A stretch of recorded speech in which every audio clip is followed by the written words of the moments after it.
Leonardo da Vinci kept over 7,000 pages of notebooks, and here's the part that messes with people. Less than 30% of it was about painting. Anatomy sketches next to birdwing diagrams, next to river engineering, next to musical instrument designs, all crammed onto the same pages, sometimes the same paragraph. That's not a guy with a hobby. That's a brain running on a completely different operating system than the one most of us got handed in third grade. And here's the number that should bother you a little. Studies on modern skill acquisition suggest the average adult stops actively learning new subjects by age 25. Not because they run out of time, because somewhere between algebra class and their first job, they got convinced they're a math person, or a words person, or not a science person.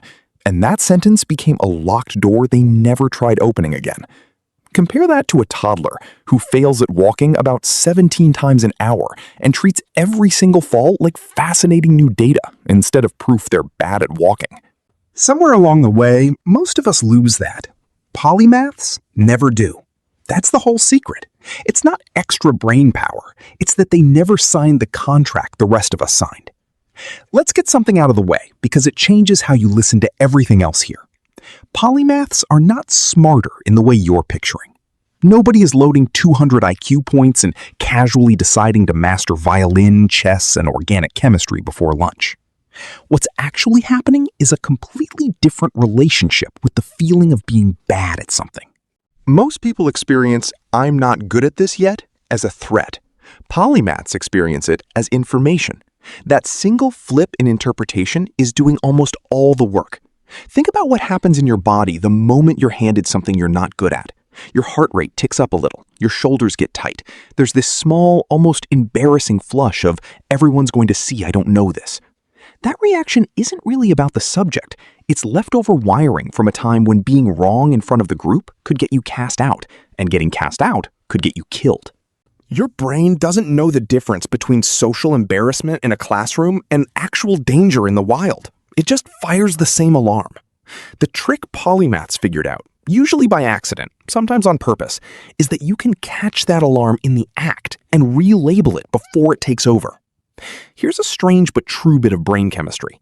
The physical sensation of anxiety and the physical sensation of excitement are almost identical. Same racing pulse, same shallow breath, same jittery stomach.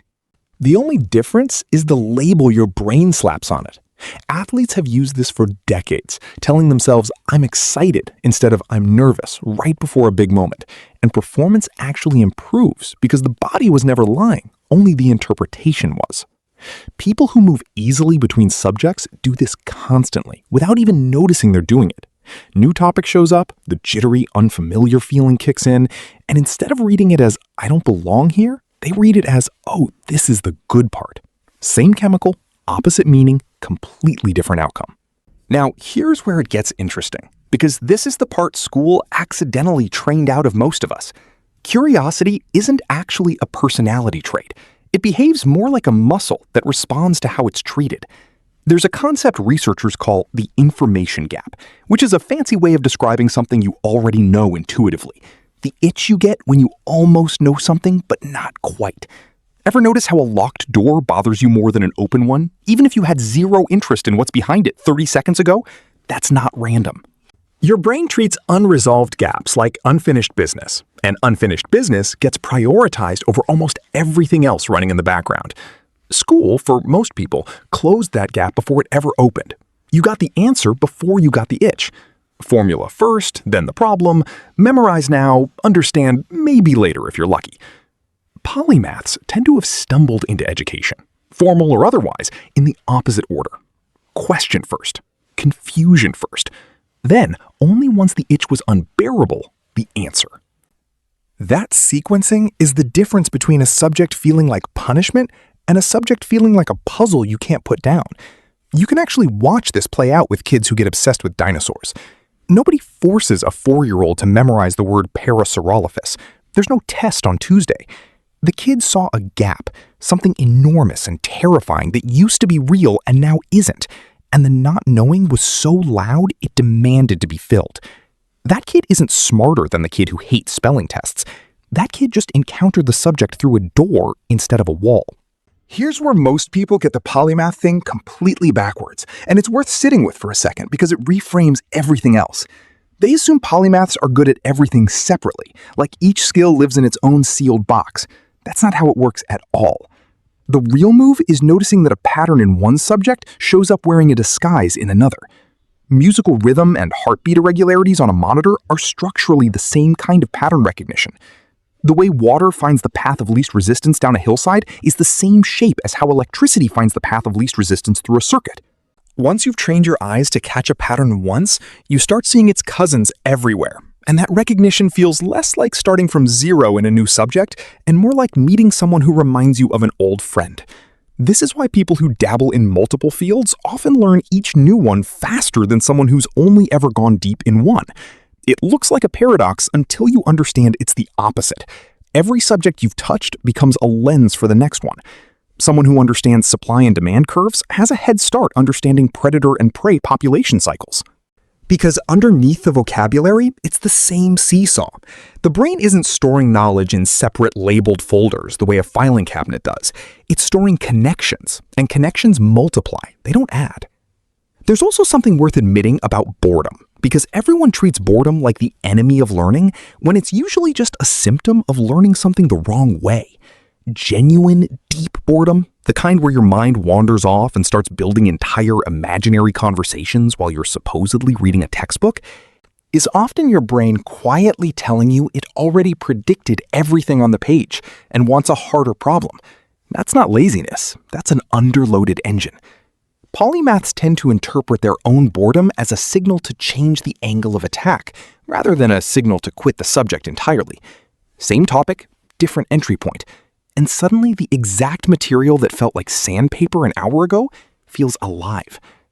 There's a reason certain people can sit with something confusing for 20 minutes without their brain screaming at them to check their phone, while other people bail after 90 seconds. It comes down to something almost embarrassingly simple: tolerance for the specific discomfort of not knowing yet. That tolerance isn't fixed at birth.